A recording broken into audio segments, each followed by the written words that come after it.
Whatever you claim mentally and feel to be true, your subconscious mind will produce it and you will experience it. I'm going to read a little bit from Dr. Joseph Murphy's classic book, The Power of Your Subconscious Mind. This is from chapter 2, How Your Mind Works, How Your Own Mind Works.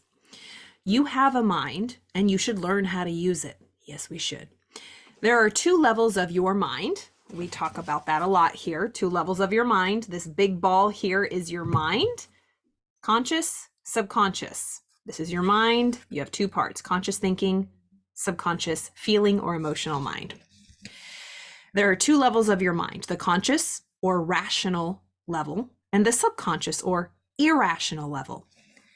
Our thinking mind is the rational part that makes sense.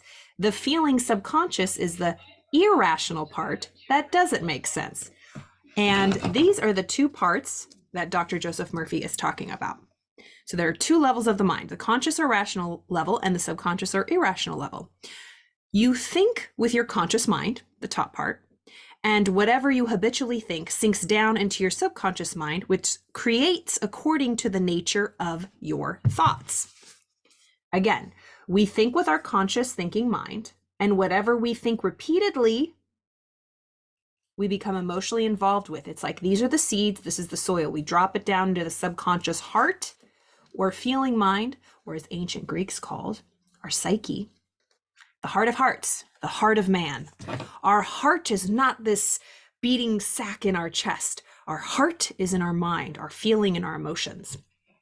You know, when you say, my heart just wasn't in it, you ain't ever going to do it. It's never going to happen if your heart's not in it. We're not talking about this heart. We're talking about this heart. The heart that runs our life, truly. All right. You think with your conscious mind, and whatever you habitually think sinks down into your subconscious mind, which creates according to the nature of your thoughts. Your subconscious mind is the seat of your emotions and is the creative mind. If you think good, good will follow. If you think evil, evil will follow. Pretty simple. It's like looking at a garden. I mean, it's very simple, but it's not that easy. Let me preface it with that. If you think good, good will follow. So if you have a good seed, metaphorically, say you have a carrot seed and you plant it in the soil, you're going to get carrots. Good for good. If you have a bad, poisonous nightshade and you put it in the ground, it's going to produce poisonous nightshade. Bad for bad. Just as an example. So just like our thoughts are seeds. We put them down into the soil, it will produce. Your mind is a garden, your thoughts are seeds. You can grow flowers or you can grow weeds. What are we growing in the garden of our life? What are we seeing outside of us? If you think good, you'll get good. If you think bad, you'll get bad. This is the way your mind works. The main point to remember is once the subconscious mind accepts an idea, it begins to execute it or bring forth fruit. It is an interesting and subtle truth that the law of the subconscious mind works for good and bad ideas alike. It's neutral. Mother Earth doesn't care what you plant in it. And our subconscious mind is just like Mother Earth. It don't care what thoughts you think. It's gonna produce. This law, when applied in a negative way, is the cause of failure, frustration, and unhappiness. However, when your habitual thinking is harmonious and constructive, you experience perfect health, success, and prosperity. That's why if you ever hear people who just won't shut up about affirmations and positive thinking, the power of positive thinking, and want to surround themselves with books and positive things, good. Let them. We need to. I do that because the bad stuff is free and it's all that's out there. That takes no effort to think bad or to, roll around bad seeds and get emotionally involved with bad things and have bad results or shitty results or feeling like crap. That stuff's free and it's abundant. It costs nothing. It's easy. It's what's out there. It's the default setting. Unfortunately, it is what it is. It takes effort to hold on to the good seeds, to plant the good seeds, to get emotionally involved with the good seeds, to talk about the good seeds, to think, fill our minds with the good seeds. We have to put effort into positive thinking. It's not what is for free, and it's not easy, and it's not natural. We must put effort into that if we want to see that. So this law, when applied in the negative way, leads to failure, frustration, and unhappiness. However, if your habitual thinking is harmonious and constructive, you you experience perfect health, success, and prosperity. So if it becomes habitual, right now, the default mode, our habit is negative thinking, negative cognitions, thoughts that make us feel bad, critical thoughts, judgmental thoughts about ourselves or others. The subconscious mind does not know who you're talking about, if it's yourself or someone else. When you're judging someone, oh, look at their pants, look at what they're just an idiot, look at what they're doing. Your subconscious mind only reads feeling. And even though you're feeling it about someone else, you're experiencing and you're replanting that in your own garden. So it behooves us to not talk crap, to not criticize ourselves or others. Just out of habit, we do it automatically. Remember what habit is? We could do it with our eyes closed. That's the power of the subconscious mind. The subconscious mind is the place where all of our habits sit. He's just asking us to create new habits of positive thinking. And just like he said in the beginning, how do we get new habits? How do we start planting the seeds? By starting to surround ourselves and think over and over and over. And these antennae here are our 5 senses. See, hear, smell, taste, touch. What are we picking up? It's like little feelers. It's like, you know how ants have those little, or bugs? It's like our little antenna. Our eyes, our nose, our hands. We're taking in information all the time. We're like this big station where we're always taking in information, and then we're broadcasting. We're taking in and we're broadcasting. Well, what are we taking in? I'll tell you what you're taking in. Whatever you're broadcasting. So when I'm around a client, when I'm around someone and I hear what they say and I see how they move and I just experience their energy. It doesn't take a rocket scientist to know what they have coming in, because what they putting out is all the information I need. I love this book. Peace of mind and a healthy body are inevitable when you begin to think and feel in the right way. Whatever you claim mentally as true and feel as true. So whatever you claim mentally and feel as true, your subconscious mind will accept and bring forth into your experience.